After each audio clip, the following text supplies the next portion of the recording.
Fadal. First question from online. Assalamu alaikum. Initials ND from Harlem, New York. What does one do if they only caught one rak'ah with the imam? How do they make up the remaining 3 rak'ah?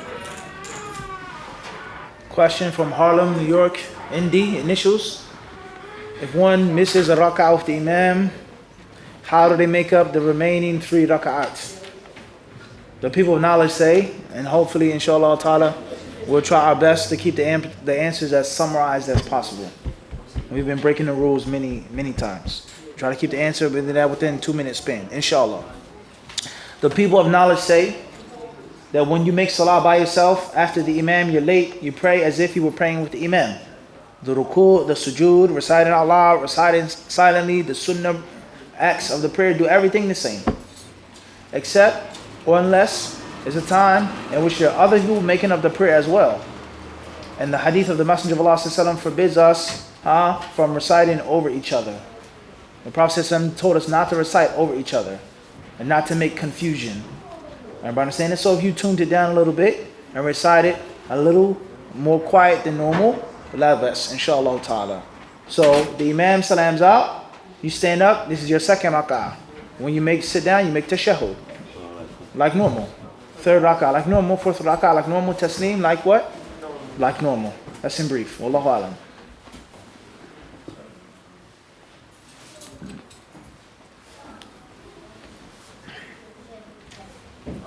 Question here from initials AA from Oslo, Norway.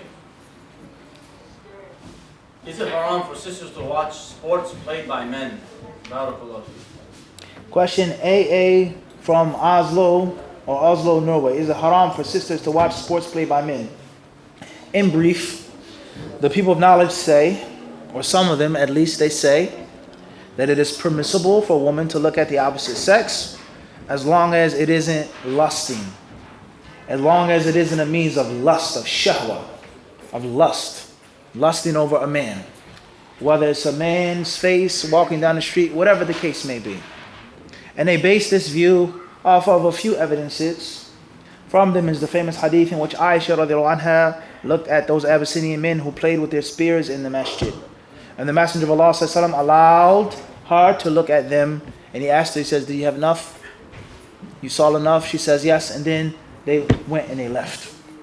So some of the people of knowledge, they say that this hadith proves that it's permissible to look at the opposite sex as long as it isn't based off of lusting.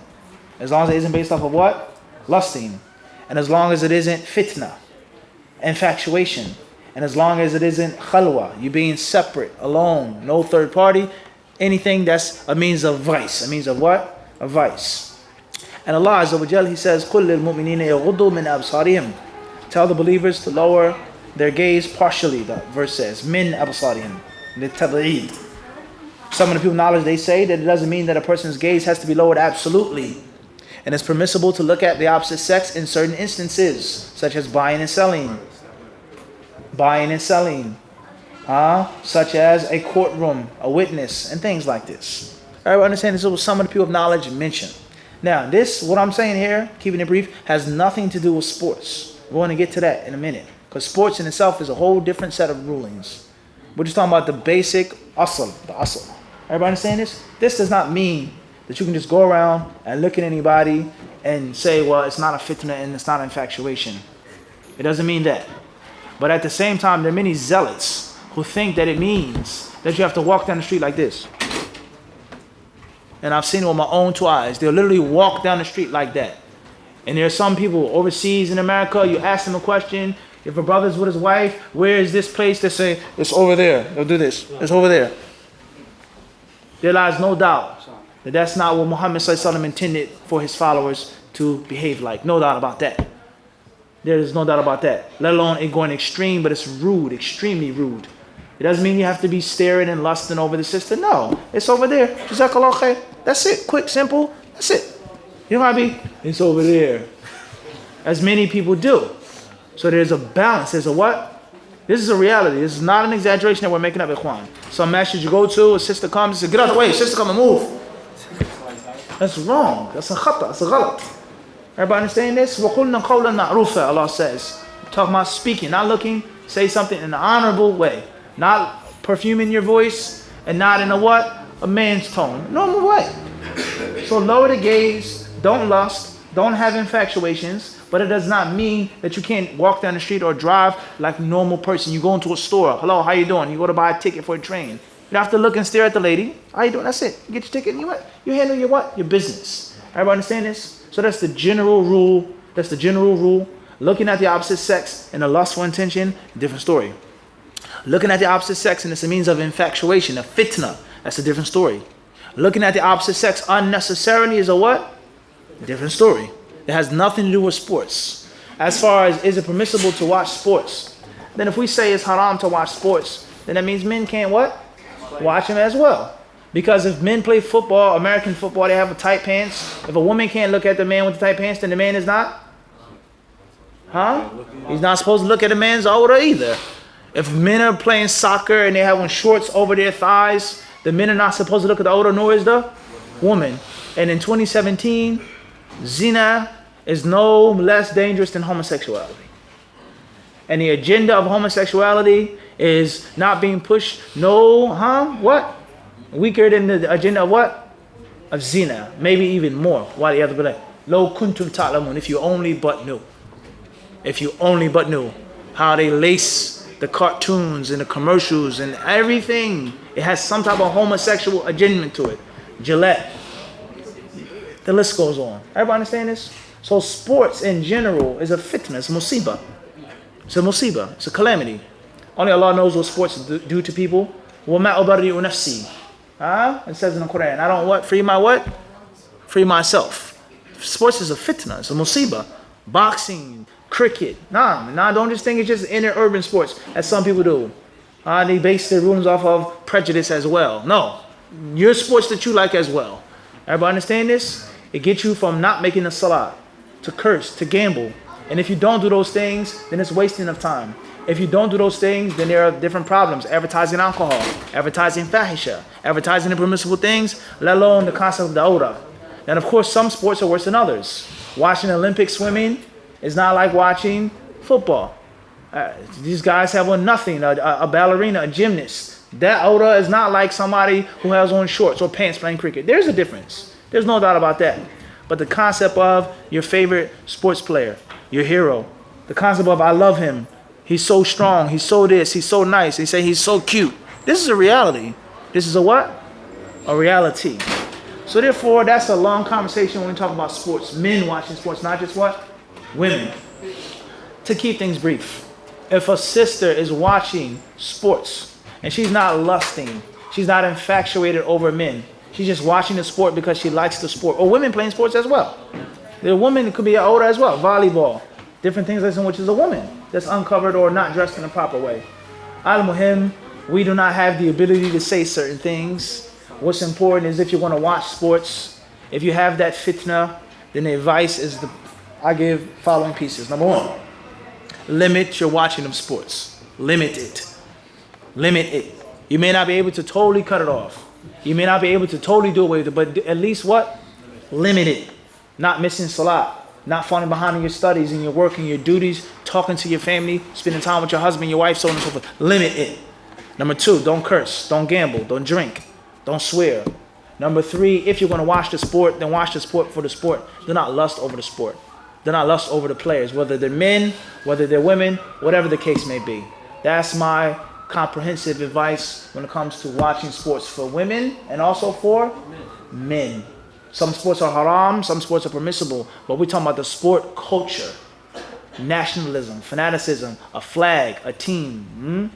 That's a long issue. May Allah help us all. Wearing a jersey, Abu Said, that's a perfect example. Is it? No, I'm not coming at you. I'm talking to you. It's reality. Is it permissible to wear a jersey? Is it permissible to have a non-Muslim's name on your back? The people of knowledge, they speak about this ruling. Is it permissible to have a kafir's name on your back? Or if he's not a kafir, he's a fasiq.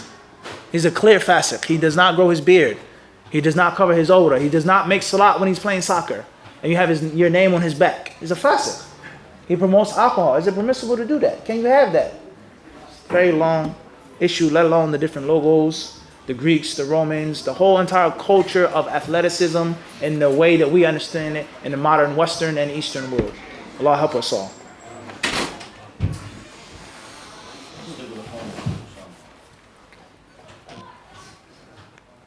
This brother Hassan from Blackburn, UK. How can you distinguish between what is from the Sunnah and what is culture? For example, some people say that a man wearing a kufi or a turban is Sunnah, and others say it's not. Others say men growing their hair long is Sunnah, while others say it's culture. If they are not from the Sunnah, will a person be rewarded for trying to emulate the appearance of the Prophet ﷺ that is found in the authentic sources? Can you please explain this, Ustad? Jazakumullah khair. Tayyib. Questions from the UK, Blackburn, UK, with regards to how to distinguish what is and what isn't from the Sunnah. With regards to certain things that the Prophet ﷺ did and which the Muslims differ. Was it religious practice or was it culture? Growing long hair, wearing a turban, wearing a kufi, so on and so forth. The first part of the summarized answer is knowledge, ilm. If you have the necessary ilm, then bi'idhnillahi ta'ala, nothing is unclear to you, inshallah. Nothing is cloudy in front of you, inshallah ta'ala. Men yuridillahu bihi khayran yufaqihu fid din. When Allah wants good for a person, He gives them what? Fiqh fid din. So therefore, if you want to know, if you're confused, if you're frustrated, seek ilm. Seek knowledge. I'm tired of these people misleading me. This mufti says this, he says that, he says this, he says that. So that should be your what? Steam and your locomotive. That's Salman al-Farisi. He was tired of the fire in his father. So he went and he traveled. He saw the Jews, he saw the Christians. He was captured into slavery until he found Muhammad. So you have to seek ilm, seek knowledge if you want to know. And this is not towards the questioner, but this is general advice. Many people, they don't have the proper etiquettes. They want things that they don't deserve. You want something that you do not deserve. They want to know about certain issues and details and intricate khilafat and this and that, but they're unwilling to study. How dare you even ask a question like this, or question me, or question this one or that one? You didn't make wit to the other night. Kada. Study, read. If you want to know, then do what? Read. And if you're unwilling to read, if you're unwilling to study, if you're unwilling to sacrifice a little bit of your dunya, then how dare you ask these type of questions? Everybody understand this? You have no right. Everybody understand this? This is applicable to any other concept of life. You want to win a championship, but you want to practice. You want a championship belt, but you don't want to run and box and train. But you say you want to what? I want to win the belt. It's disrespectful to the art. And many people that have this concept. So therefore, that's the first piece is ilm, fiqh fi din. Once you read the hadith of the Prophet ﷺ, you know what he did and what he didn't do. What he did out of culture and what he did out of ibadah. Number two, the people of knowledge, they say, if you do something that the Prophet ﷺ did out of culture, such as drinking honey, for example, honey water, or covering his head, or eating a certain type of food, or a certain type of meat, or a certain type of vegetable. He didn't do it with religious intention, but he did it just because it was from the Arabian culture. If you do it, some of the ulama, they say, you will get a reward. And this is called sunnat ada. Wearing a turban absolutely is not a sunnah. It's not a sunnah. It's a practice. It's culture. There were Persians who wore turbans, Africans who wore turbans, Arabs who wore turbans, all types of people who wore turbans. People who worship the sun and the moon and the stars who wore turbans. This is not ibadah. But the Prophet, no doubt, he wore a turban. And it was a specific way that he wore a turban, a specific style in which his turban was, color in which his turban was. If you do that, intending to be like him, and looking like him, and mimicking him, and copycatting him, then bi'idhnillahi ta'ala, innamal amalu bin-niyyah. Deeds are based on intentions. Bi'idhnillah. Everybody understand this? So there are many different issues of which the Muslims differ and fight. What is and what isn't a sunnah, what is and what is culture. The sword that cuts and slices through all of these misconceptions and ambiguities is the sword of what? Salih? Not just knowledge. Fiqh fi din. Fiqh of the deen. And that fiqh of the deen, as you said, Abu Bakr, the starting place is what? Kutub Sittah. If you know those books, Sahih Bukhari, no one can come in and tell you what is and what isn't a hadith. You know what's Sahih, you know what's da'if. Khalas. Knowledge is the sword Knowledge is the shield. Ignorance is nakedness. When you don't have no sword, no shield, you're going to be what? Slain. ولا حول ولا قوة إلا بالله.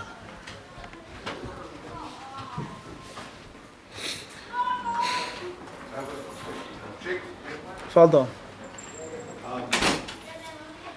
Recently in the media, a sister, she chose to wear the niqab, our choice. And Walaikum she salam. had to go to court.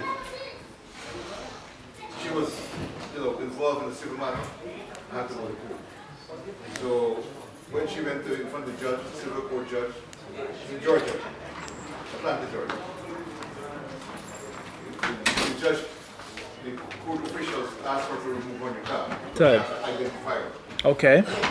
She refused to remove her niqab. And she was charged with contempt of court. And she continued to challenge the court that this is her right to wear the niqab in court. Is that right? With regards to a woman covering her face in the courtroom, then as we previously mentioned, some of the ulama, not all of them, said some of the ulama clearly stated that there's times in which you're allowed, or they may even say it's mandatory to show your face.